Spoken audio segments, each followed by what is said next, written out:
Sa Cabriton og iyang asawang Bulanon, magtiayon sa lalawigan sa Bohol. ng isang dayuhan at ang kanyang asawang Pilipina.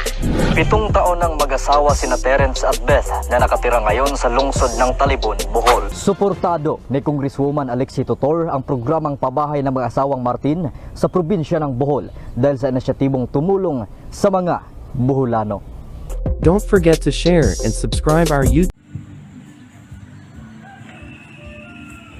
Hi, welcome to A Foreigner in the Philippines.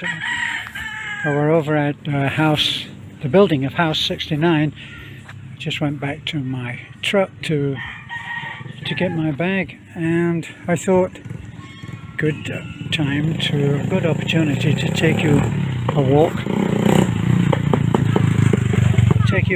Through what is actually possibly a typical small barangay.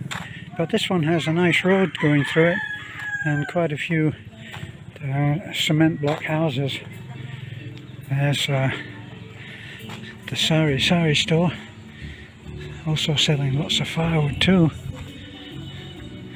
and lots of plants everywhere. I noticed that. So now there's a typical traditional use of the NEPA to do the roofs. Now you got the washing. There's always a laundry line. That's how you know if a house is inhabited. But look, they built a lean-to there, and they've done it in. It's not really the normal NEPA. It's more like a long grass straw. Still doing the job. Always, no matter how modern the house gets, there's always a lot of use of natural materials, and they're careful with trees. They don't take trees down easily. So that's quite a nice house with a metal roof and a metal porch roof to it.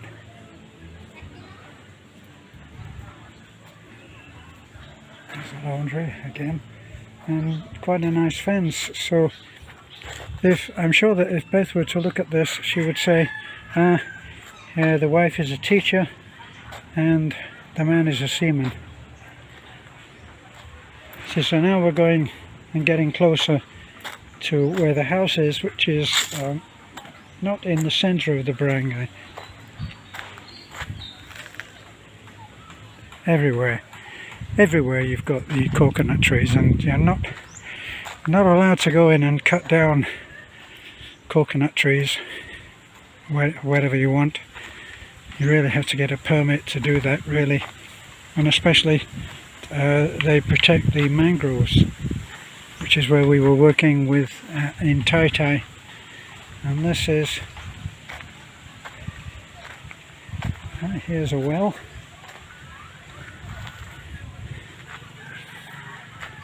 So now we're going up. Going up to where the house is that we're building.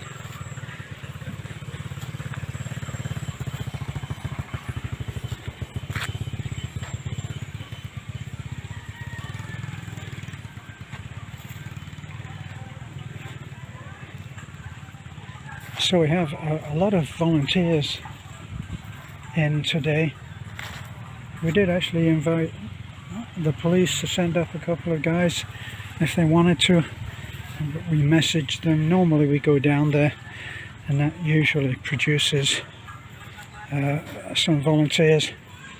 And it really is, it's an exercise in showing the community that people are working together, no matter what the uniform is. And we'll hope that that continues even in this difficult time with the pandemic. So this is the house.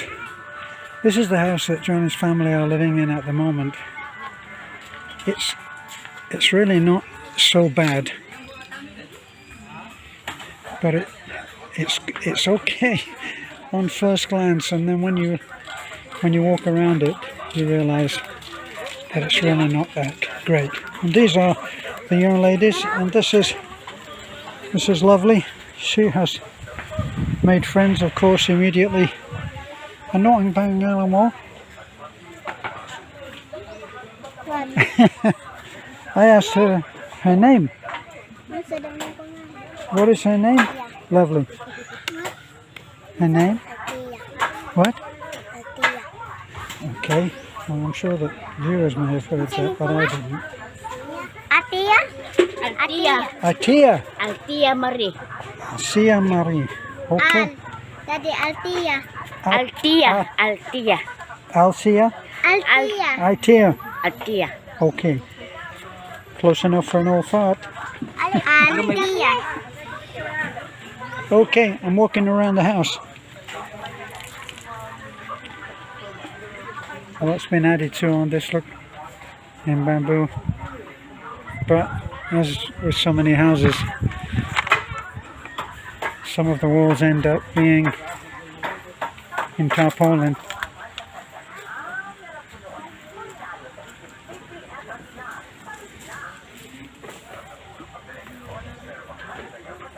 Out here, what you have is you have a basic grasp of carpentry, or what I would call rustic carpentry, and it means that they can actually knock something together that will work. Now here you have had 4x4s, and they're jointed in, and the floor's been put in well, and it's with sawn timber, and those timbers, as I've explained many times before, those timbers are cut by chainsaw, which you have to actually see that. We have put videos up about showing how the chainsaw crews work on site while they've been cutting, and they work with just a string line, pencil, string line, a tape measure, and a chainsaw, and that's about it. They go to the site on a motorcycle like that one there, and they carry their 3 or 4 foot long chainsaws, which they keep in good condition. They carry enough gas, enough petrol to do that job. They're very, very good at knowing how much has to be taken to the site. So they take it in a plastic bottle. Yes, in a plastic bottle, horror of horrors. They take the gas in that, and they know how much they'll need to do that job. See, now there's a good example, look, of a rustic carpenter having done his job. And the roof is there, and that's a place to hang out in weather like this. And you can see that all of the trees are providing a great deal of shade in among all of the coconut. And the coconuts are spaced very well. You can see about every 15 to 10, 15 to 20 feet apart, and they're in lines. Beth has an interesting view of coconuts and how they survive and how they look good, whether they look good or not, and that is that if they are not living near people, then they don't thrive as well.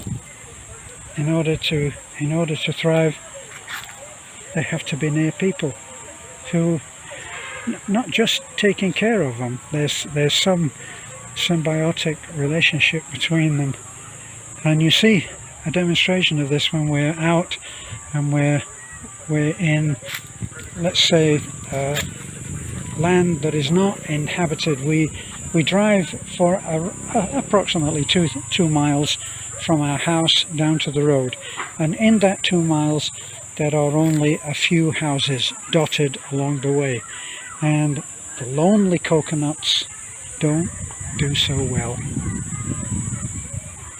Whereas I imagine that these are all being harvested. I don't see any coconuts up there, so it looks like it could have been very recent. Right now you see by the side of the road, you see tarpaulins that are laid on the ground, and they have chopped up coconut in them. Coconut is dried out, coca, and they then take it to these little depots, little collection agencies, where they will pay them by the kilo. We used to do that in the early days, or when Rado did a harvesting of coconuts, he would lay the coconut out, dry it out, bag it, and then we would take the bags down in the red multicab. So right here, and now we've got the gang are still working on the house, obviously, but our volunteers are all dotted around. They've just done some hard work bringing up it's kind of like the dog work, tough and hard, and they pick up the bags of sand and they carry it up to here. I think you can see there's a cement mixer, and they did the job of carrying that. It's a goodwill job. It's something that all youngsters that do this, and all part of a group. Honey, can you remind me the group? Taugama Hitafe Triskelion Taugama Fraternity. Okay, so that's who these kids are all here for, and they're here to lend a hand. And we've laid on some food, and I think that we're about to eat now. And we're eating in a traditional style, which is a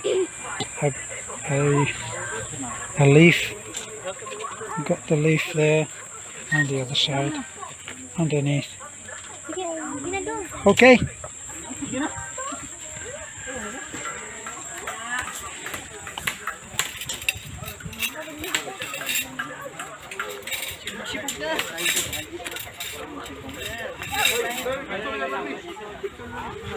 Of course, it's basic food,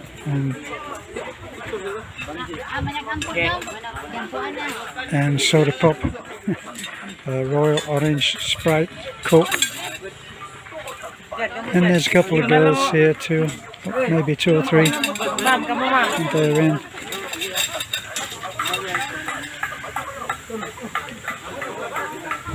So whatever you put out for them, they'll eat gratefully. And everybody takes care of everybody. Okay, well, on to lunch. Bye for now.